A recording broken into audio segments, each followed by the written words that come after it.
Projections of the results of the European Union's parliamentary elections show that European Commission's chief Ursula von der Leyen's party has managed to hold fort. But the biggest trend has been the emergence and surge of far-right forces in several EU nations, from France to Germany and Austria to Italy. It's prompted French President Emmanuel Macron to take a big wager and announce snap parliamentary elections. Take a look.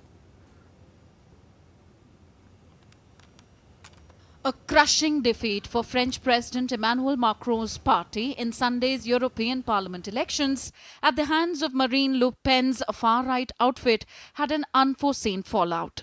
After Le Pen's National Rally Party won with around 32% of the vote, more than double of what Macron's outfit got, the French president announced dissolution of parliament and holding of snap parliamentary elections on the 30th of this month, the second round of voting set for 7th of July. Macron termed the results a disaster for his government, which he couldn't pretend to ignore.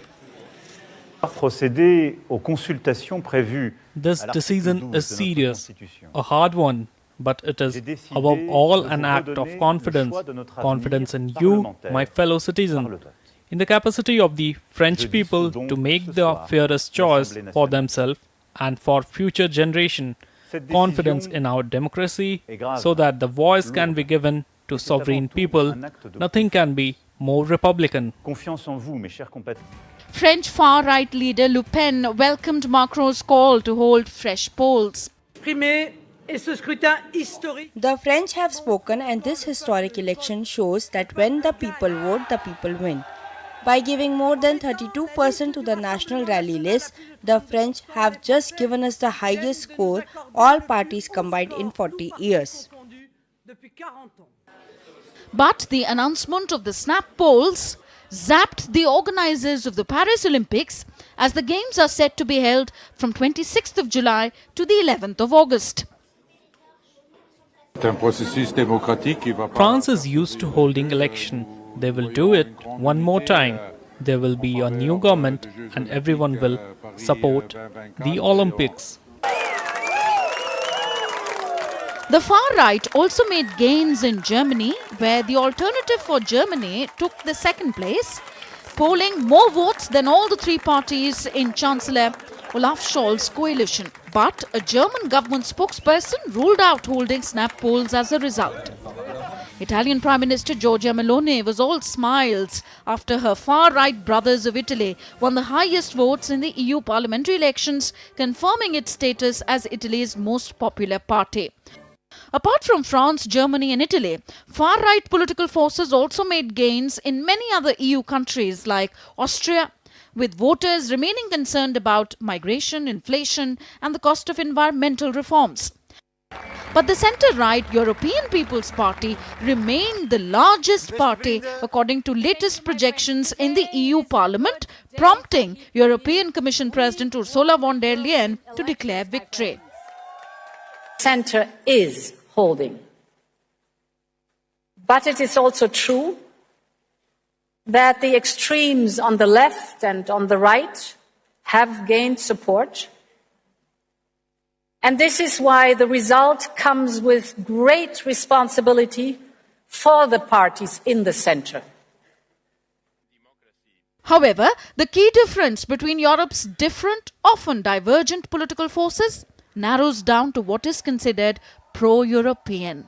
Which forces pull harder in which direction determines not only how Europe responds to challenges like that of inflation, environment, technologies like artificial intelligence and the wars in Ukraine and Gaza, but also trade relations and the balancing act between the US, China and Russia. With Gautam Roy, Tanvi Taneja for DD India. And joining us now to talk about the latest results and projections in the EU parliamentary elections are Trent Murray from Berlin and Pablo Guterres from Budapest. Good evening to you, Trent. First, how big is a setback is the outcome for the EU parliamentary elections for German Chancellor Olaf Scholz and his party? The opposition has called for holding snap polls here, as well as, like what's happened in France. And that's been ruled out at the moment, right? And Olaf Scholz also saying it can't be business as usual anymore.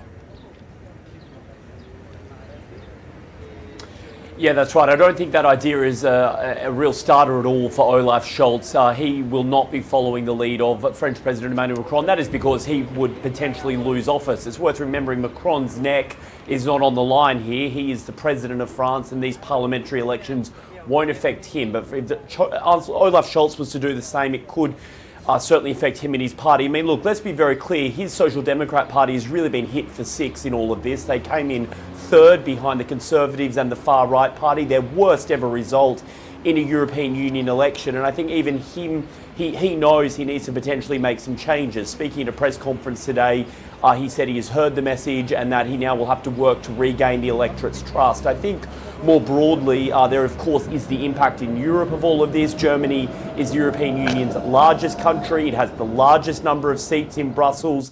But I think for Scholz, he's also looking at this domestically. He has an election coming up next year, but crucially, he also has three very important state polls later this year. On current projections, the far right could potentially win all three of those state polls, creating a real political headache for him. I think for him and his government, the work really begins now to try and steer the ship away from the rocks for those legacy parties who really did cop a beating overnight in those EU elections. Yes, quite a serious outcome really then. And Pablo, is it a different story in Hungary? Nationalist Viktor Orban and his party have had their worst results in EU polls in 2 decades, having been upstaged by a right-of-centre upstart.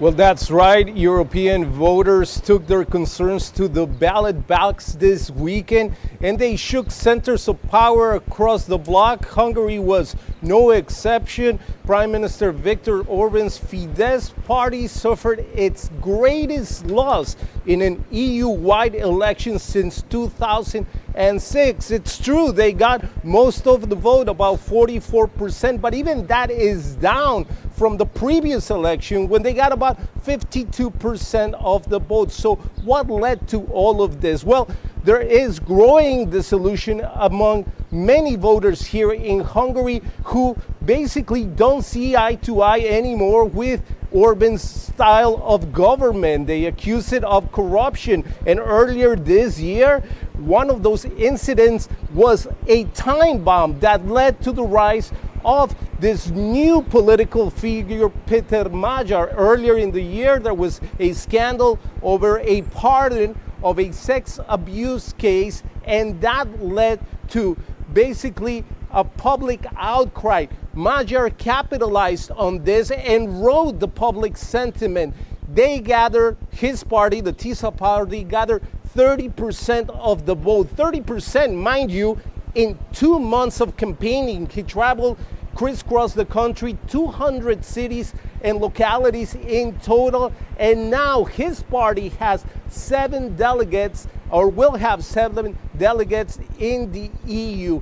And Viktor Orban's party number of MPs is down to 11 from 13 out of total 21 in Hungary. This is significant because the TISA party delegates, Magyar's delegates, will likely sit with the European People's Party, who came out as the outright victor of the elections this weekend. And that is going to be a significant challenge for Prime Minister Viktor Orban and his plans to overtake or retake or remake the European Union, as some political analysts have said.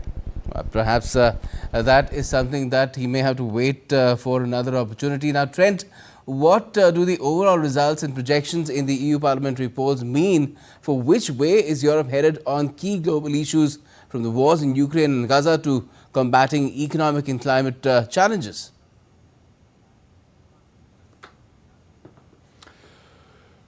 Well, look, I think what we have to remember is that, as Ursula von der Leyen said in her acceptance speech, the centre has held, and what she has held rather, and what she means by that is those legacy parties largely have still managed to keep a majority on the floor of the European Parliament. And I think for that reason, we shouldn't expect any major policy changes moving forward, especially on those key issues like climate change and foreign affairs. What we could see is some of those European countries that have seen a surge of the far right maybe start to back away from some of the pledges on climate change or to make new announcements on things like border security and immigration. It doesn't necessarily mean there'll be a huge overhaul of EU policy in that area, but I think they will know that on their flank they are trying to deal with this sort of anti-establishment surge from voters, and that really could affect national votes. I think much of it will depend on what happens in France in coming weeks. Of course, France, the second biggest country in the EU, what happens there matters to the rest of the bloc.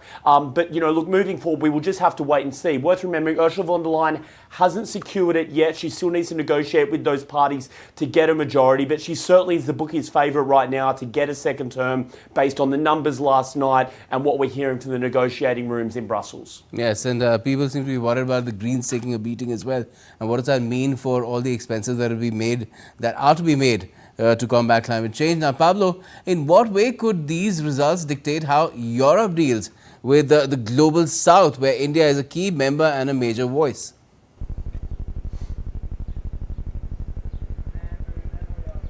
Yeah, that's a real important question. Recently, we heard from the European Commission President Ursula von der Leyen. She said that the strategic relationship between the European Union and India has not reached its full potential. Now, let's go back to 4 years ago, because that's when the EU and India signed this strategic partnership. It was a roadmap to 2025, a way to see how the cooperation between the world's largest trading bloc could cooperate with the third largest economy, which is India, or is projected to be India. Now, we look at this, and I talk to some political analysts, and they say that this election and the results that we have now will give this relationship a chance to reboot and focus on some of those key objectives, which were economic and technological development, as well as security.